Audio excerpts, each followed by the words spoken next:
최근에 국내에서 극단적인 선택을 하는 사건이 자주 벌어지고 있는데요. 이번 한 달간 보도된 관련 뉴스 사례도 쏟아져 나오고 있습니다. 주요 당사자들을 보자면 전세 사기 피해자들, 취약계층 일가족, 10대 학생, 육군 부사관과 장교들, 그리고 최근에는 인기 아이돌의 비극적인 소식까지 들려오는데요. 대체 왜 이런 안타까운 소식들이 들려오는 걸까요? 한국의 극단적 선택 통계를 보면 이렇습니다. 2022년의 자살자는 약 13,000명으로 집계되었습니다. 이 당시 한국 인구는 5,121만 명이었으니 약 3,962명, 총 인구 4,000명 중 1명 정도입니다. 하루꼴로 따지자면 35명 정도가 스스로 생을 마감한다고 볼 수 있습니다. 약 1시간에 1.5명, 2시간에 3명씩 스스로 삶을 등지고 있다는 말이 됩니다. 우리나라가 OECD의 자살률 2위라는 얘기는 2020년까지 유효하던 이야기였습니다. 2022년에 이르러서는 조금 낮아져서 한국은 OECD에서 4위를 기록하고 있는데요. 한국을 추월하고 1, 2, 3위를 차지한 나라는 리투아니아, 라트비아, 일본 순서로 자리를 지키고 있습니다. 인구 10만 명당 자살자 수는 2020년과 2021년에 각각 25.7명, 26명으로 절대적인 숫자가 줄어든 게 아니고 그냥 다른 나라가 더 순위가 높아진 것으로 보입니다. 그렇다면 극단적 선택을 하는 이유는 무엇일까요? 고대에서는 일반적으로 세 가지 이유로 목숨을 끊었다고 하는데요. 심신의 고통을 피하고 싶거나 또는 명예를 증명하는 방법으로 사용하거나 타인에게 본보기가 되고 싶어서였다고 합니다. 자결한 지도자들이나 역사 인물들을 보면 그러한 사례가 많이 존재합니다.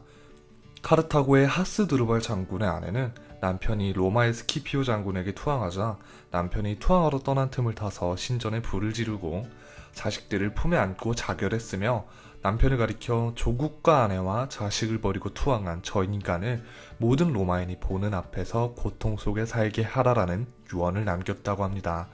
이집트의 클레오파트라는 사형수들을 모아놓고 자결 도구들을 시험해 보았는데 코브라의 독이 사람을 편안하게 보내는 것 같아 보여 그것을 사용해서 자결을 했다는 설이 있습니다.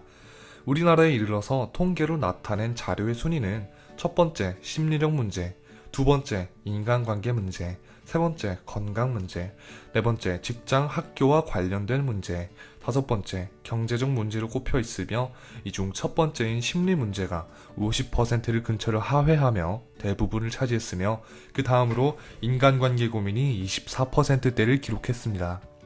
이 심리와 관해서는 굉장히 많은 요인이 섞여 있으며 1900년대 미국 여성들에게서는 주로 실연이나 짝사랑 같은 이별 문제가 두드러졌다고 합니다. 한국의 경우에서는 보통 우울증, 불안장애, 스트레스 등이 가장 큰 원인으로 꼽혔고 가족의 지지부재, 직장에서의 갈등, 경제적 내몰림 등이 순위에 꼽혔지만 공통적인 것은 모든 것이 한 가지 원인으로 촉발되지는 않고 복합적으로 작용한다고 밝혔습니다. 가장 최근에 발표된 2021년 보건복지부가 발표한 자료에는 인구 10명당 남성은 39.8명, 여성은 11.8명으로 남성의 극단 선택이 여성의 3배가량 많다고 발표되었으며 특히나 20대에서 29.9명으로 압도적 유리인 60대 다음으로 가장 많은 통계를 보였습니다. 보통 우리는 돈이 많거나 잘생기거나 권력이 많으면 이러한 현상과 관련이 있는 우울감, 불안이나 극단 선택과는 거리가 멀 것이라고 예상합니다. 하지만 일부 연구에서는 이런 부정적 감정과 경제적 상황은 크게 비례하지 않는다고 하는데요.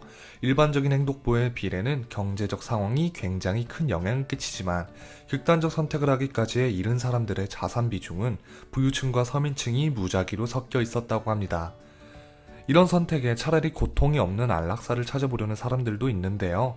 안락사를 합법적으로 인정하고 있는 국가로는 네덜란드, 벨기에, 룩셈부르크, 캐나다, 스위스, 독일 등이 있습니다. 하지만 각 국가에서 안락사를 시행하는 방법과 법적 규제는 모두 다르며 대부분 중증 말기 질환으로 인한 마지막 선택사항으로 고려되지 극단 선택을 하는 분들의 조력 도구로는 윤리적으로 논의가 시행되어야 하는 부분이고 아직까지 절대로 허락하려 하지 않고 있습니다. 인권위는 보건복지부에 청년 자살률 대책을 마련해야 한다고 권고한 상태이며 정부는 2022년에 발표한 5차 자살 예방 기본 계획을 바탕으로 2017년까지 자살률을 30% 이상 낮추겠다고 발표하며 정신건강검진 주기를 10년에서 2년으로 단축하고 인터넷에 퍼지는 자살 위해 정보를 24시간 모니터링 체계를 구축하며 진정제 등의 극단적 선택에 주로 사용되는 위해 물건에 대한 관리를 강화하고 고위험군에게 정신과 치료비 등을 지원한다고 밝혔습니다. 이외에도 가장 대표적인 전국 상담 전화와 지역사회 예방 프로그램, 지역별 정신건강 지원 사업 등을 지원하고 있으나 지식인 등 실제 불안을 겪고 있는 사람들이 도움을 요청하였을 때 좋지 않은 피드백의 사례가 나오는 등의 실적이 보고되고, 이를 증명하듯 연도별 퍼센테이지로 미루어 보면 그다지 큰 실효성이 증명되지 않아 정신적 약자에 대한 실제적 지원은 사실상 개인에게 주어진 상태입니다.